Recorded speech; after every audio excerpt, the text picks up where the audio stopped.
Cuidado, cuidado. Tiro al blanco.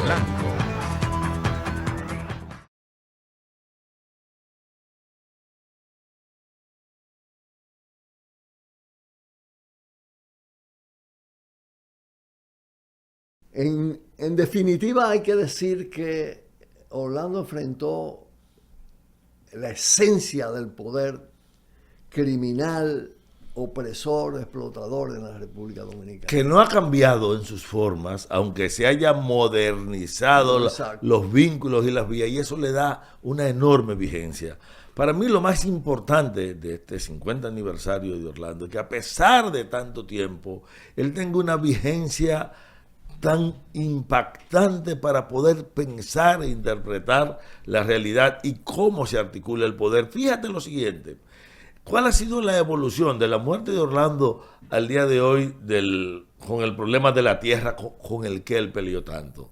Independientemente de que se haya pasado en algunos momentos por procesos de reforma agraria, hemos tenido un retorno hacia formas de concentración de la propiedad de la tierra, a una descampesinización que no es solo producto natural del desarrollo de las tecnologías, sino producto de un reforzamiento de los mecanismos del poder, de que las oligarquías cada vez más pocas concentran cada vez más y por lo tanto la inmensa mayoría de quien se vincula a la tierra se está vinculando desde otras vías. Pero otro elemento es el siguiente.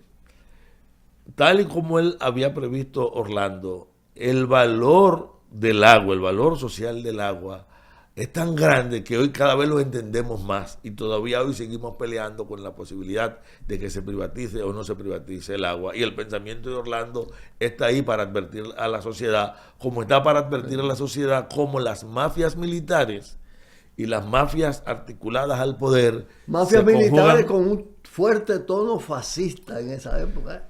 En esas épocas y en esta. No, en esta ya hay toda una conceptualización. Podemos tener al interior una diversidad y probablemente las formas de relacionarse con la sociedad hoy sean otra, producto de las conquistas, de las luchas sociales, claro. no de que allí haya variado, pero la situación es la misma. Por eso, cuando discutimos el tema de Barrick Gold, y el problema del desplazamiento de una población o de imponer una vía técnica que constituye una enorme amenaza para el país, el referente para confrontar esto es el pensamiento de Orlando. Claro. En Orlando nosotros encontramos no solamente argumentos y fuerzas, sino una lógica para el análisis. Claro.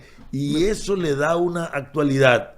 Y lo que yo no pude pensar en otro nombre que en el de Orlando Martínez, cuando se empezó el debate, ya hace algunos años que lo inició Tiro al Blanco sobre las tierras raras. Porque cuando ningún medio había hablado de tierras raras, ya Tiro al Blanco estaba publicando. Y hay que decir además que Orlando aprovechó con una inteligencia muy especial. Naturalmente, todo eso fue parte de un proceso de elaboración colectiva. Porque había una relación armónica entre el ejercicio profesional de Orlando, que le impedía decir yo soy PCDista, yo soy militante comunista, y su militancia. Era una militancia ejemplar combinada con un ejercicio periodístico con una brillantez y una contundencia y una calidad extraordinaria. Aprovecha la coyuntura de las leyes agrarias para presentar el régimen bárbaro, injusto del sistema de tenencia de tierra. Señala los límites de las leyes agrarias. Asume el respaldo a la acción campesina de recuperación de la tierra, aprovechando ese gran momento. Y contribuye a crear un movimiento campesino activo.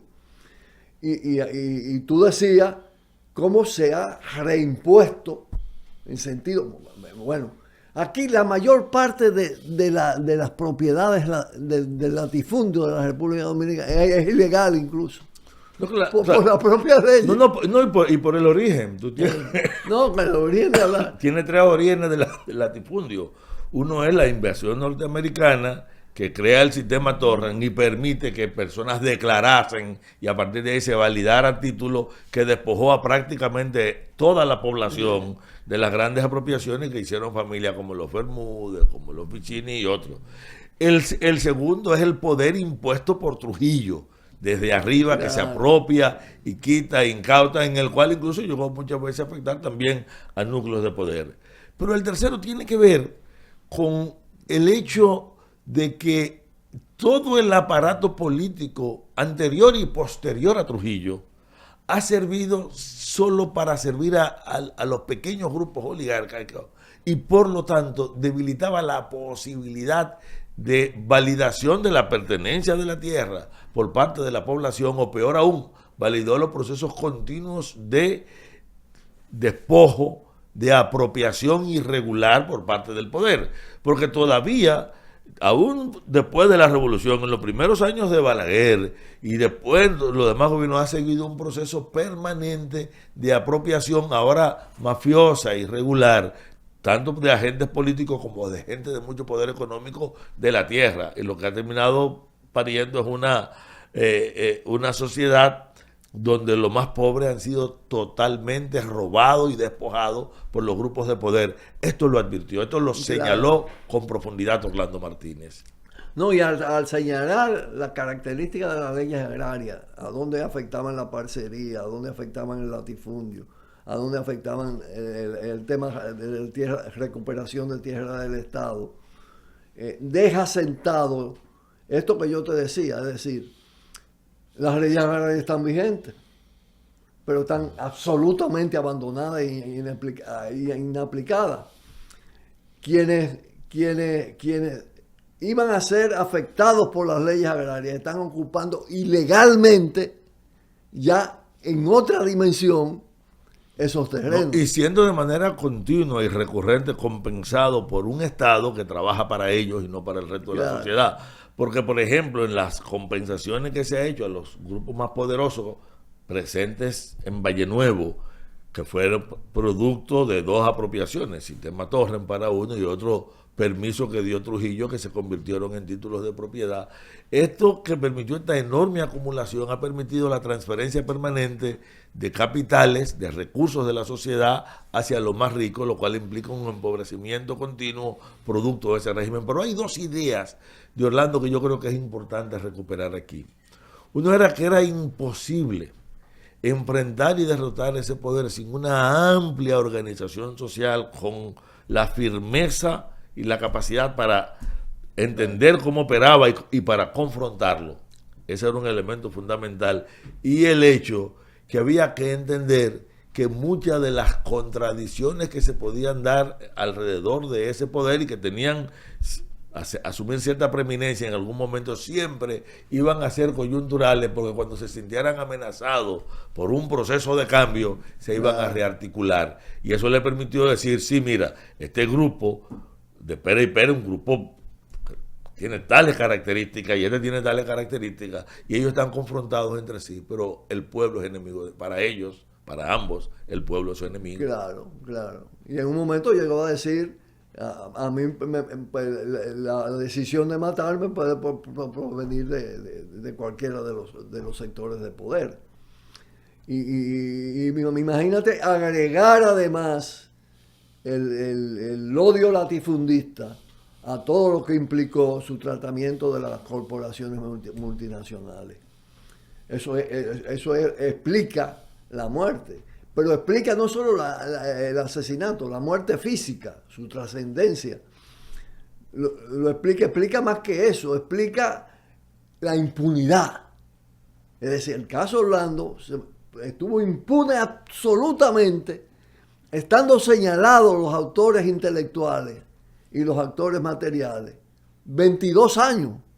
Y cuando se abre, lo que se ha logrado es una acción parcial. No, la impunidad continúa para algunas de las cabezas centrales. Claro. O sea, se pudo sancionar. Y para el propio Balaguer, que con la página en blanco incluso se autoinculpó. No, o sea, que lo protegió y protegió a las cabezas reales que manejaron este proceso, y eso Narciso ahora que vamos a celebrar la vida y el pensamiento de Orlando, lo que vamos a recuperar es su vigencia, el pensamiento como instrumento de lucha. Vamos a pausar y a eso vamos.